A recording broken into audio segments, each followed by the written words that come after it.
So first of all, what exactly is an ashram? I think most people have probably heard of this term, especially if you're involved in the yoga scene. We also see it sometimes in movies. The first time I ever heard of an ashram was when I read Eat, Pray, Love back in high school. So an ashram is generally a monastic setting, a community where like-minded practitioners of a particular yogic tradition live together to deepen their spiritual practices, spiritual knowledge, and service to the divine. The type of ashram I've been living in is based solely on the Bhakti Yoga tradition, where we practice a branch of Hinduism called Gaudiya Vaishnavism. Gaudiya Vaishnavism is a monotheistic tradition and centers on the worship of Vishnu in his form of Krishna, as well as an incarnation of Krishna Chaitanya Mahaprabhu, who appeared in Bengal in the 1500s. We're also referred to as the Hare Krishna movement. This movement was brought to the West by Bhaktivedanta Swami in 1965, who authored many foundational books on Bhakti philosophy. He also helped to spread this practice all around the world. In our ashrams and temples, we practice our faith by mantra meditation, both in a musical form called kirtan or individually on beads similar to rosary called japa. We study Vedic scriptures such as the Bhagavad-gita, Srimad Bhagavatam, and others, and worship the deity forms of Krishna as well. Practitioners living within the temple are focusing on these practices, but also are kept busy with a schedule of services anywhere from cleaning, cooking, to event planning, to restaurant managing, to teaching, mentoring, coaching, to performing music. There are so many occupations within the temple that residents take to and treat highly as their individual spiritual practices. An ashram is a shelter from the demands of material life so that you can focus on the true goal of life, which is spiritual development. I hope that gave a substantial enough overview of what exactly an ashram is, and I'll definitely make some more videos that go into that more deeply, but for now I will get to my reflections. So the first one I want to mention is waking up early. I've always been quite an early riser, but ashram life took it up to the next level for me. When I moved into the ashram, I began waking up at 3:45 a.m. every day because our morning prayers downstairs in the temple start at 4:30. At first, I obviously found it quite difficult to wake up this early, but once I got into the rhythm of it, I really began to love it. I found that waking up early improved my clarity of thought, my mood, and my productivity. I quickly began prioritizing early bedtimes as I could see how my time in the morning was just so much more valuable than the evening time. We actually call the time of day 1 hour and a half before sunrise Brahma Muhurta, and this is a time of day where it is believed that the veil between the material and spiritual worlds is very thin, which means our prayers and meditation can be more powerful during this time. For me, my japa meditation is the most important part of my day, so it's important for me to prioritize doing this when my mind is fresh and clear and the atmosphere is calm. I've also found that waking up early has helped me start out my day in an organized and positive way. Waking up early gives me a feeling of having space and being on top of my day, rather than my day being on top of me. So in our tradition, our temples have a basis in renunciation, not our whole community, but definitely our temples, as temples are a monastic environment for monks and full-time missionaries. Living in a minimalistic way goes hand in hand with living in an ashram. For me, this was a real life changer. I was coming from a pretty much opposite lifestyle beforehand. I grew up upper middle class in an affluent area, and at the time I became interested in this spiritual path, I was engulfed in an almost Hollywood film-like New York City young career girl lifestyle. I was living in New York City, working corporate, making somewhat good money, and spending tons on going out, partying, and shopping. My life was like a revolving door of events, spending money. After 2 years of this, I got really tired of this life. I saw that having so much stuff, going out to fancy restaurants, or having a packed social calendar wasn't actually making me any happier. In a way, I sort of had it all, but I could see that it wasn't the answer. When I moved into the ashram about 1.5 years after this realization, I had the opportunity to pare down my lifestyle, simplify my wardrobe, turn away from the revolving door of enjoyment and frustration, and turn towards meaning. My situation is a bit different right now because I am married, transitioning to a civilian life, and not living as a full-time missionary anymore. But 4 years ago, I pretty much wore a sari or a temple dress and this one pair of black flip-flops every single day.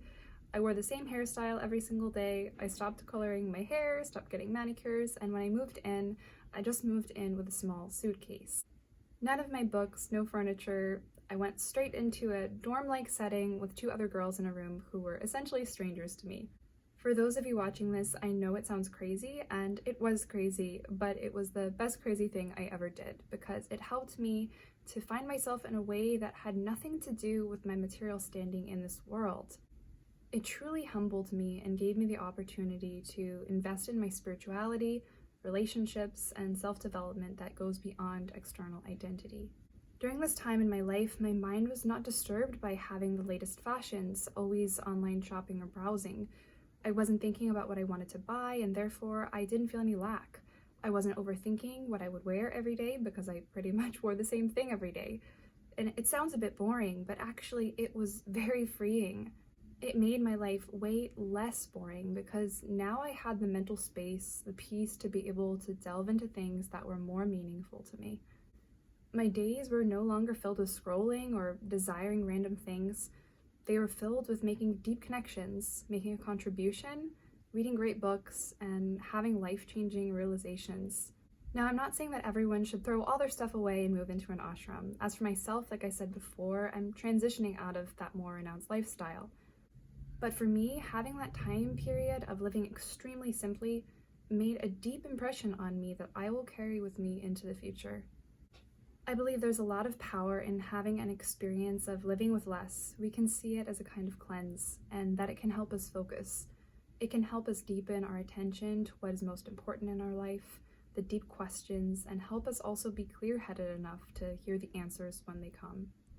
So in my temple, we have about 40 people living all in one building. It's quite a big building with 5 floors, 3 of them residential floors. We have one floor dedicated to women and another section portioned off for married couples, and then there's a men's ashram on the top floor. These 40 people come from all over the world, including the US, India, South Africa, Ukraine, Belarus, Russia, Venezuela, New Zealand, Bulgaria, England, Guyana, Germany, Slovakia, Peru. So many places, and a large percentage of residents are younger people between 18 and 35. On a daily basis, we're doing morning prayers together downstairs in the temple room early in the morning, eating our meals together in a cafeteria-style setting, and living in close quarters in the ashram. In the men's ashram with up to 6 men in one room, and for the women, about 3 to a room maximum. During the day, we're also all cooperating to keep our giant building running, which means we are not only roommates and congregational fellows, but we are also co-workers. Cooperation is key to all our outreach events running smoothly, our restaurant and shop running smoothly, the building being maintained, and even having our big communal meals continue happening every day.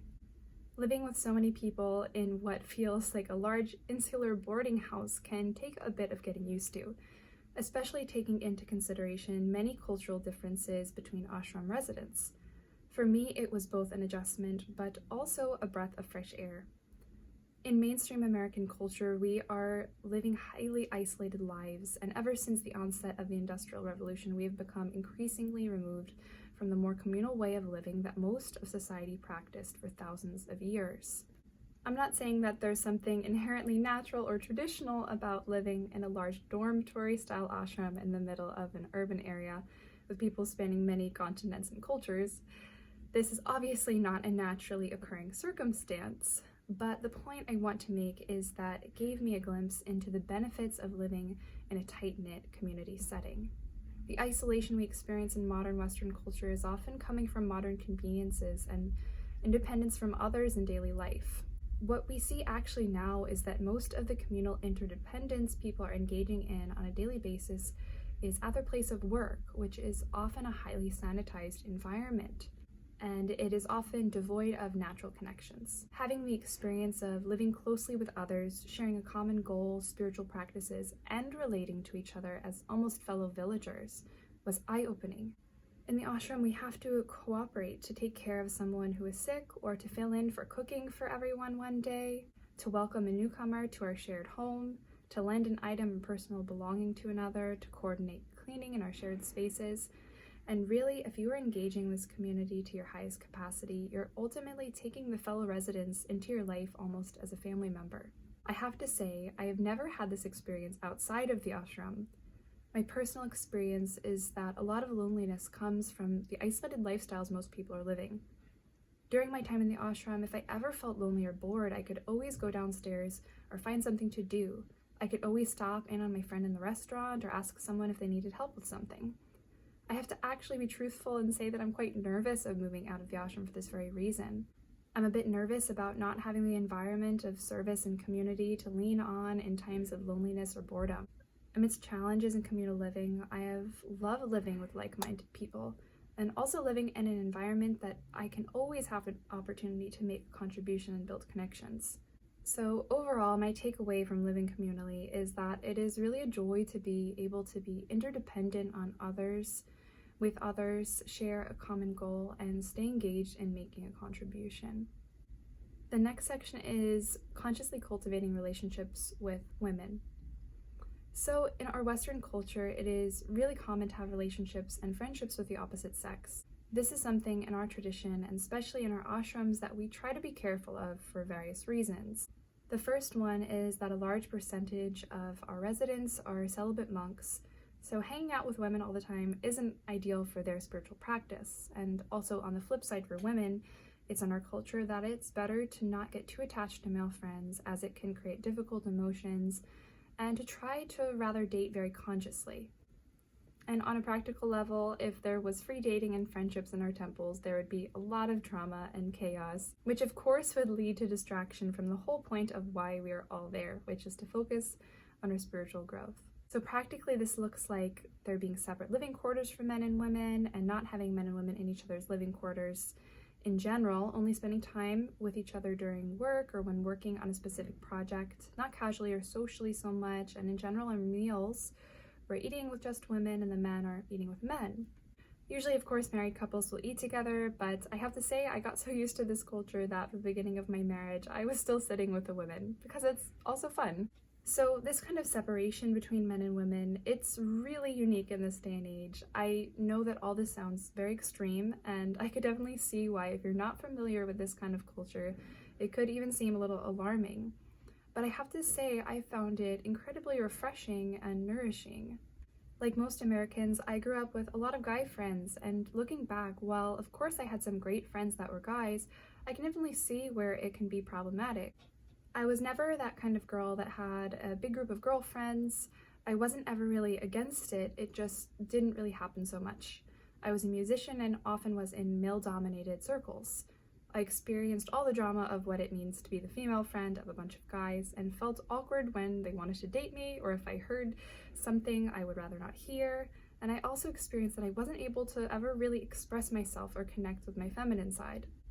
This, of course, all changed when I moved into the ashram and was in a way forced to only be friends with women. And it actually was an amazing experience. Not only did I feel refreshed from stepping away from the sometimes toxic dynamics of male-female friendships, I began to feel very safe, very calm, and more in tune with my femininity than ever. My relationships with women changed. I really began investing in my relationships with the women around me, and no longer saw them as competition for male attention, but as sisters. The women's ashram itself became a very safe space for me. It felt so protected and secluded. A real private space to rest and be calm in lounge clothes, which you wouldn't really wear downstairs to this day.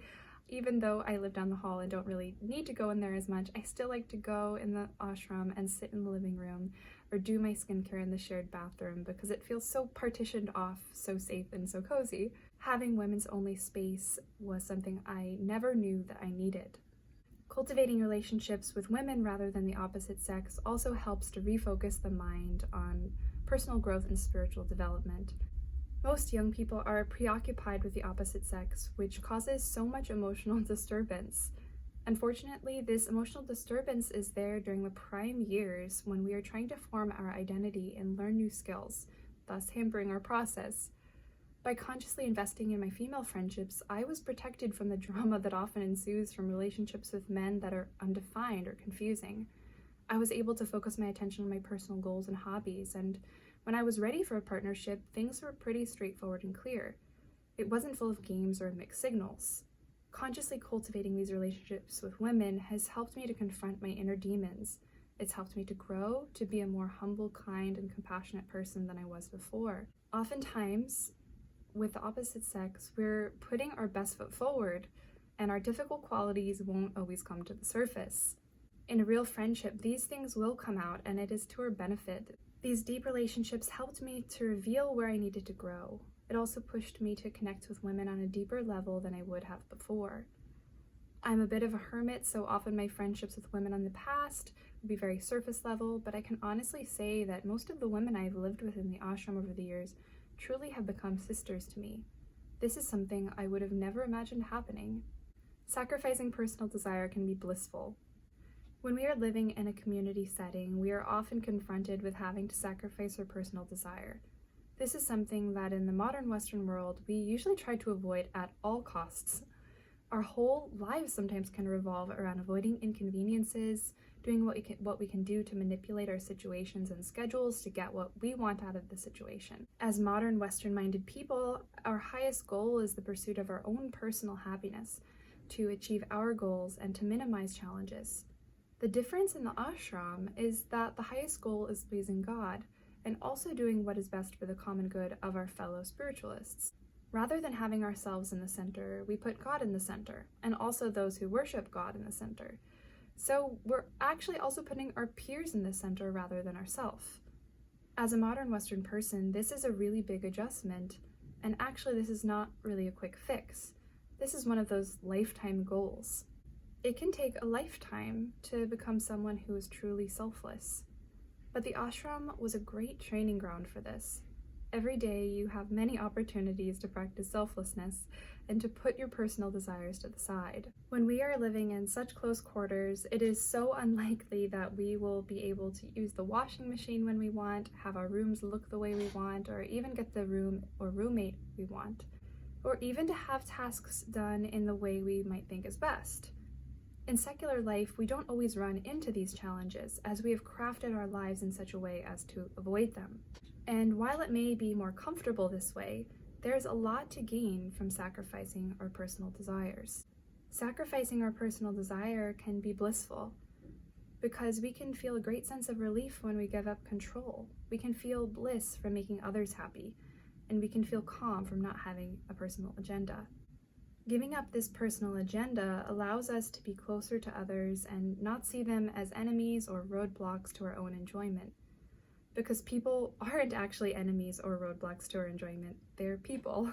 Of course, I am not perfectly selfless, but I have to say that being in a setting where I'm forced to make compromises and put the happiness of others before my own has improved me as a person, and I feel much more prepared for handling the challenges that life will throw at me, especially when raising children in the future.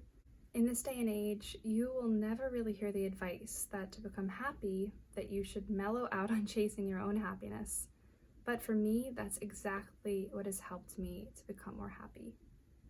Okay, last one. Having a daily routine is deeply nourishing. In the ashram, we have a daily routine that is the same every day. A very early rise, then downstairs for morning prayers at 4:30 a.m.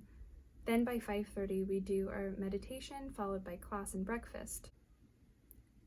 Afterwards, people generally take a bit of personal time and then get into their daily projects or tasks. When I first moved in, I so strictly adhered to this schedule that I think I spent an entire year doing this routine every single day, except for maybe 2 days when I got sick or something. I found it deeply nourishing and calming to my mind. My husband actually told me once that when you take care of cows, you're supposed to feed them, brush them, milk them, everything at the same times every day, because it keeps them very calm. And for humans, this works too. My personal experience of living with a routine was that it made me feel very peaceful. Having a routine reduces the amount of decisions that we have to make, which just streamlines our day. When I'm out of routine, having to make decisions about what I am going to do and when can feel really overwhelming or tiring. Having a routine to almost fall into has allowed me to feel very calm yet productive. I also found that having a routine for spiritual practices is also really helpful for growing in spirituality. Oftentimes when we become interested in a particular form of spirituality, we may just read a book about it or try to pray more or try to incorporate some kind of meditation routine into our day.